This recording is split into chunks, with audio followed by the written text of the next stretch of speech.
BJP और सपा की उड़ गई नींद, क्यों पैरे तले हिल गई जमीन। बसपा सुप्रीमो मायावती का बड़ा ऐलान, यूपी की सियासी दंगल में चुनाव लड़ने का बड़ा ऐलान। दरअसल उत्तर प्रदेश की 9 सीटों पर उपचुनाव करो या मरो की लड़ाई है। वहीं बीजेपी के लिए यह लड़ाई अभिमान स्वाभिमान की है, जबकि सपा के लिए यह लड़ाई जन सरोकार की विश्वसनीयता बरकरार रखने की है। तो बसपा के लिए ये लड़ाई उत्तर प्रदेश की सियासी धुरी में खोई हुई जनाधार को वापस लाने की लड़ाई है।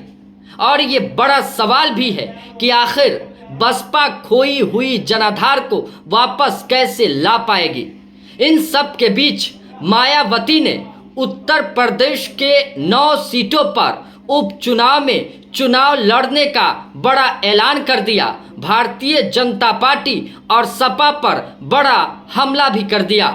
लेकिन मायावती ने क्या कुछ कहा है, ये आपको तो जानना चाहिए। यूपी में 9 विधानसभा की सीटों पर उपचुनाव घोषित हुए हैं। इस बार बसपा इन सभी सीटों पर अकेले चुनाव लड़ने का ऐलान किया है। तब से बीजेपी और सपा की नींद हराम हो गई है।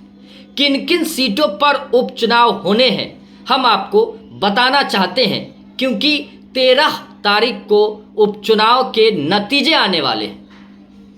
फूलपुर, गाजियाबाद, मझवा, खैर, मीरापुर, सीमामऊ, कटहरी, करहल, कुंदरकी, इन तमाम सीटों पर उपचुनाव होने हैं। लेकिन इन तमाम सीटों पर बीजेपी और सपा की पैनी नजर है।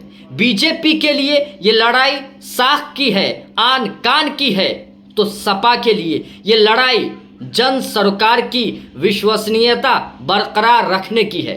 देखने वाली बात होगी कि ये चुनाव किस तरफ जाता है। इस चुनाव में कौन किस पर भारी पड़ेगा, खैर ये तो वक्त ही बताएगा।